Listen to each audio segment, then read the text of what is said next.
1 month after JeffCo school administrators denied that kids were dressing up as so-called furries at school, CBS 4 has obtained emails showing that the district was aware of this issue, yet denied it was happening. CBS 4's Sean Boyd shows us how politics appears to have influenced the administration's response. Darlene Edwards says when her 14-year-old son came home from school and said classmates were dressing up in animal costumes. Kids are wearing collars and they're wearing ears and they're wearing tails. She initially urged him to just ignore them. And then it just progressively got worse and worse. He's like, but Mom, they're scratching, they're hissing, they're barking. He was getting agitated and it was getting overwhelming for him and frustrating. Edwards says her son, who is on the autism spectrum, became so upset that she wrote a letter to the Jefferson County School District saying he does not see the fairness of these students being able to act inappropriately and dress in a manner that is disruptive to learning. According to her 6th grade niece, she told the district the kids also walk on all fours in the hallway, eat with their face in their food, and refer to themselves as animal avengers. An open records request shows Edwards is among at least 24 parents who've written the district over the last 8 months, most of them referring to the kids as furries. But it wasn't until Republican gubernatorial candidate Heidi Ganahl raised the issue in a radio interview, saying kids are identifying as cats, that it erupted in controversy. Ganahl, the latest in a string of Republican candidates nationwide to condemn furries, some using anti-LGBTQ rhetoric. Edwards is a Democrat, and she says pro-LGBTQ. I have a niece that is lesbian, and she has specifically said to me, this is not an LGBTQ group. It's frustrating that it turned political rather than what's the best for the kids at school.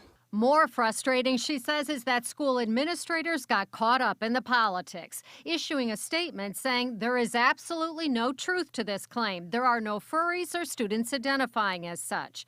But here's an email from the superintendent a month earlier asking who's going to respond to the emails about furries, and an email from the deputy superintendent saying we have all received the emails about the furries in schools, and yet another email from the chief of Family, School, and Community Partnerships wondering if it would be helpful to mention that calling into question students dressing or identifying as furries is part of a larger national political platform to further marginalize our transgender and LGBTQ+ students. Why are you trying to cover it up rather than just deal with it on the level that it is? School board member Susan Miller asking the same question. We can see in the emails that parents raised issues with it.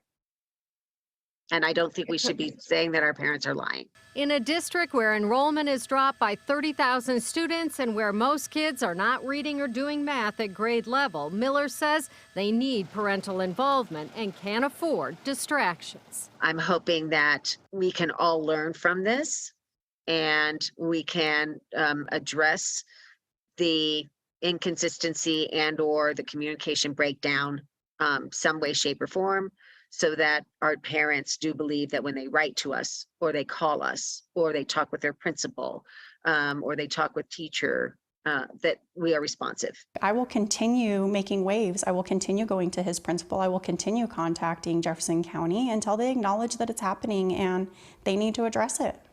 I asked JeffCo's communications director to explain why she denied furries were an issue despite emails showing otherwise.